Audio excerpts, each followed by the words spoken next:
जो लॉकडाउन है उसे 3 मई तक बढ़ा दिया गया है, लेकिन इस दौरान कितना प्रभाव पड़ेगा आइए जानने की कोशिश करते हैं। हमारे साथ में अर्थशास्त्री प्रोफेसर अरुण कुमार जी हमारे साथ में जुड़ रहे हैं। अरुण कुमार जी, बहुत स्वागत है आपका। आपसे समझना चाहेंगे, जिस तरह से पहले 21 दिन, उसके बाद 19 दिन का और लॉकडाउन, सबसे बड़ी चुनौती इस समय अर्थव्यवस्था को लेकर होगी। आप इसे किस तरह से देखते हैं? अर्थव्यवस्था, अगर भारत की अर्थव्यवस्था की बात की जाए तो कितनी बड़ी चुनौती आने वाले वक्त में और इस दौरान आप मानते हैं? देखिए, ऐसा है, ये जो इमरजेंसी है ये स्वास्थ्य की भी है और अर्थव्यवस्था की भी है, दोनों है। लेकिन सबसे पहले जैसे प्रधानमंत्री जी ने कहा कि स्वास्थ्य की इमरजेंसी है, तो कि लोग ना मरे, लोग परेशान ना हो। अगर ये स्वास्थ्य की इमरजेंसी हमारे हाथ से बाहर निकल जाती है तो अर्थव्यवस्था तो धराशायी हो जाएगी। तो उन्होंने अर्थव्यवस्था को एक सेकेंडरी माना है और जब प्राइमरी माना है हेल्थ का। और अगर आप 4 दिन में देखिए तो बहुत सारी डिस्ट्रिक्ट में जहाँ पे पहले कोई भी केस नहीं था वहाँ पे केस आए हैं। कल सबसे ज्यादा नंबर ऑफ केस आए हैं, इसलिए ये जरूरी है। अर्थव्यवस्था में क्या परेशानी आएगी, समय कहीं कोई चलता नजर नहीं आ रहा है। सारी अर्थव्यवस्था लॉकडाउन में है, कंस्ट्रक्शन क्या है, इसी में भी परेशानी आ गई है कि वहाँ से रबी की फसल निकल नहीं पा रही है, वहाँ पे दाम गिर गए हैं, शहरों में दाम बढ़ गए हैं। ये सारी चीजें हैं। और सबसे ज्यादा जो परेशानी है वो गरीब आदमी को है। गरीब आदमी इसमें फंस गया, रोजगार नहीं है, आमदनी नहीं है। वो लॉकडाउन के भी क्योंकि कमरे में लोग रहते हैं। तो मेरा मानना है कि और कदम उठाए जा रहे हैं, देखना पड़ेगा। लोगों को आसानी न हो तो खाने पीने की चीजें मिलती रहें, ये तो हो जाएगा। जैसे कि हो गई, तो इसी तरह मेरा मानना है कि लोग नहीं देंगे, बड़ी संख्या में मरी होगी तो उसका होगा। तो इसमें हमें एक सर्वाइवल पैकेज चाहिए, इससे काम नहीं करेगा। सर्वाइवल जरूर चाहिए जिसमें कि कारोबार वो जाए और आदमी है वो परेशानी आ जाए, समझता रहे तो तभी जाके समस्या। बिल्कुल। और अरुण कुमार जी, जिस तरह से आपने जिक्र भी किया कि सबसे ज्यादा जो प्रभावित है इस लॉकडाउन के दौरान, वैसे तो हर एक क्षेत्र है, चाहे बात हम नौकरी पेशे की बात करें, व्यापार की बात करें, लेकिन सबसे ज्यादा अगर बात की जाए वो व्यक्ति जो रोज कमाते खाते हैं, यानी कि वो मजदूरी करने वाले हो, रेहड़ी लगाने वाले हो, किसानों के लिए, मजदूर वर्ग के लिए सबसे ज्यादा चुनौती का वक्त अभी। और ये कहा जाए कि इस लॉकडाउन का जो आफ्टर इफेक्ट है वो भी, उसके लिए भी अभी से हमें तैयार रहना होगा। तो आप इसे किस तरह से देखते हैं कि इस दौरान क्या कुछ कदम उठाए जाने चाहिए? क्या वो अहम बातें हैं जिनको ध्यान में रखना बहुत जरूरी है फ्यूचर एस्पेक्ट को लेकर भी? देखिए, ऐसा है कि अभी तो इकोनॉमिक एक्टिविटी रिवाइव नहीं हो सकती, ट्रेड बहुत बड़ी मात्रा में नहीं चल सकता है और इसमें बहुत बड़ी मात्रा में शुरू नहीं हो सकता है। ये तो लॉकडाउन का कोई मतलब नहीं रहेगा। तो मेरा मानना है कि इस समय जो बुनियादी चीजें हैं वो उपलब्ध हो जाएं। और गांव में देखिए इस समय खेती आ रही है, हमारे पास 50 मिलियन टन के ग्रेन स्टॉक्स हैं और हमारी पब्लिक जो बसेस हैं वो खाली पड़ी हुई हैं। तो हम बसेस को लेके वहां से गांव से सामान लेके और शहरों में बांट दें तो दोनों तरफ की जो समस्या है वो हल हो जाएगी। अगर गरीब आदमी को निकलना पड़ेगा घरों से दुकानों पे जाने के लिए, राशन लेने के लिए, तो लॉकडाउन का कोई मतलब नहीं रहेगा। इसी तरह मेरा मानना है हेल्थ की जो इमरजेंसी है उसके लिए तैयारी अभी से करना चाहिए। अगर हो सकता है कि हमारा लक अच्छा हो, ये हो सकता है हेल्थ इमरजेंसी सॉल्व हो जाए, गर्मी की वजह से हो जाए या बाकी और किसी की वजह से, लेकिन अभी से तैयारी करनी पड़ेगी। हेल्थ इमरजेंसी अगर आ जाए तो उसको हम कैसे डील करेंगे। तो जो एसेंशियल प्रोडक्शन है, दवाओं का है और जो गियर है जैसे पीपीई वगैरह है, मशीनें हैं, उसका उत्पादन अभी से बढ़ा देना चाहिए। ये 2 चीजें इमरजेंसी के लिए अभी करना चाहिए। और ये जो बिजनेस वगैरह फेल होंगे, जब ये हमारा लॉकडाउन लिफ्ट होगा, जब केसेस कम होने लगेंगे तो उस समय उनको लोन मिले, उस समय उनको जो रॉ मटेरियल मिले, सप्लाई चेन दोबारा रेस्टोर हो। जब तक सप्लाई चेन रेस्टोर नहीं होगी तब तक उत्पादन हो ही नहीं सकता है। सप्लाई चेन का कैसे रेस्टोर होगा, इसके बाद ये बहुत अहम चीज है।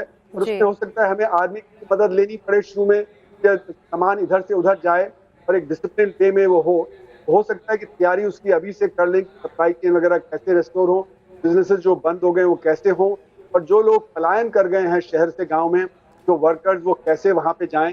और अभी भी हमें देखना है कि जो एसेंशियल प्रोडक्शन है वो कंटिन्यू करे, उसके लिए कैसे जो वर्कर हैं उनको फैक्ट्री में ही रखा जाए, वहीं पे उनको खाने पीने की सुविधा हो, वहीं पे मास टेस्टिंग भी हो, कि बिना टेस्टिंग के हमें पता ही नहीं लगेगा कि किसको है और वो फैल सकता है। तो इसलिए ये एहतियात बरतते हुए जो एसेंशियल प्रोटेक्शन है वो जारी रखना चाहिए। बिल्कुल, लेकिन अरुण कुमार जी, अभी की जो परिस्थितियां हैं, चलिए ये कहा जाए कि अभी की तो प्लानिंग के तौर पे, क्योंकि अभी एकदम नया वक्त है, लेकिन वही मैं बार बार जिक्र कर रही हूँ आफ्टर इफेक्ट्स का, क्योंकि अगर हम बात करें सिर्फ भारत के लिए नहीं, पूरे वैश्विक स्तर पर ही एक तरह से संकट है, क्राइसिस आने वाले वक्त में नजर आएगा। सुपर पावर की क्या स्थिति है, हम अमेरिका की अगर बात करें, अमेरिका हो, यूरोप हो, तमाम ऐसे बड़े मुल्क, उनकी भी आने वाले वक्त में कहा जाए स्थिति शायद और भी ज्यादा बिगड़ सकती है। अब आने वाले वक्त के तौर पर आप क्या देखते हैं, क्योंकि अगर जॉब क्राइसिस हो वो अभी से ही बिगड़ती हुई नजर आती है, तो आने वाले वक्त में इसे आप कितना चिंता का विषय मानते हैं और इसके लिए क्या कुछ अभी से कदम या एहतियात उठाने जरूरी हैं? देखिए, ये रोजगार की स्थिति तो बिगड़ ही रही है और मेरा मानना है कि इस समय तो 90% लोग तो काम पे नहीं जा पा रहे हैं या नहीं जा रहे हैं। तो ये स्थिति तो तभी सुधरेगी जबकि हमारा बिजनेस दोबारा स्टार्ट होगा, हमारे दफ्तर दोबारा स्टार्ट होंगे। और मुझे लगता है कि ये लॉकडाउन की स्थिति अभी जो चल रही है, वो लॉकडाउन एकदम से खुलेगा भी नहीं। ये स्थिति मुझे लगता है अगले 4-5 महीने तक ये स्थिति बिगड़ी रहेगी और इस बिगड़ी स्थिति में इस समय हम आर्थिक कदम कोई बहुत ज्यादा नहीं उठा पाएंगे। सिर्फ ये कि जो एसेंशियल चीजें हैं उनका उत्पादन चलता रहे, उनका ट्रेड और ट्रांसपोर्ट चलता रहे।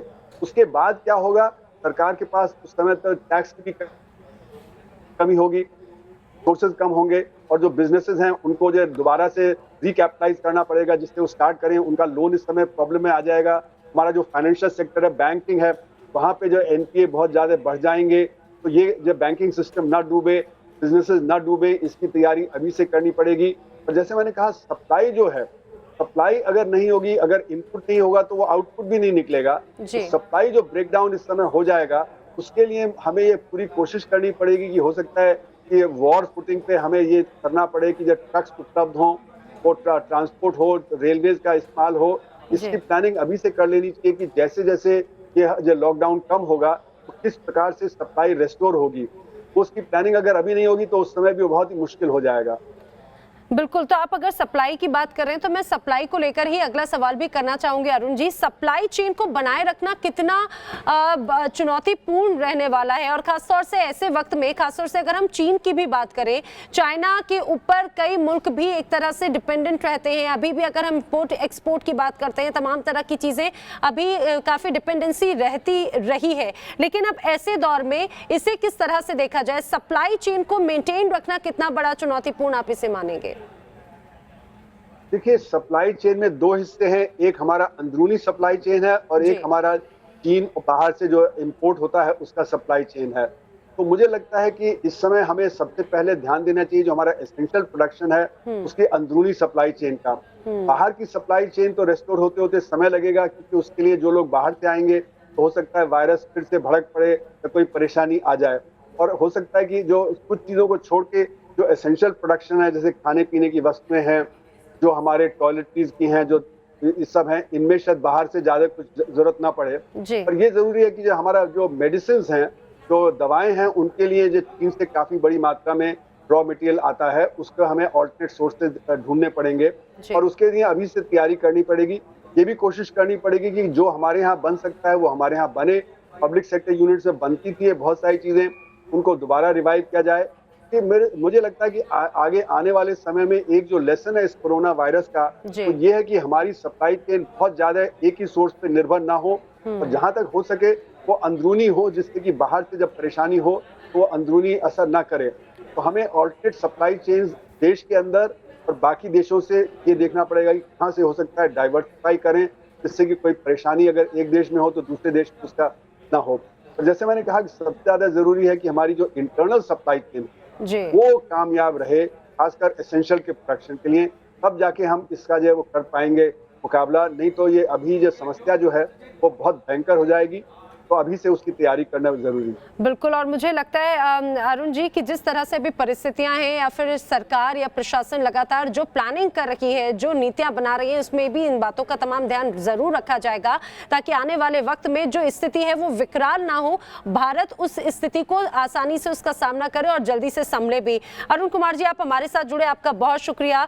तो अर्थशास्त्री प्रोफेसर अरुण कुमार वो भी बता रहे किस तरह की बातों का खास तौर से ध्यान रखने की जरूरत है, क्योंकि ये जो लॉकडाउन लॉकडाउन है सिर्फ ये 40 दिनों का नहीं, क्योंकि एक 21 दिनों का पहले लॉकडाउन और उसके बाद में अब और 19 दिनों का ये लॉकडाउन होगा जो 3 मई तक होगा।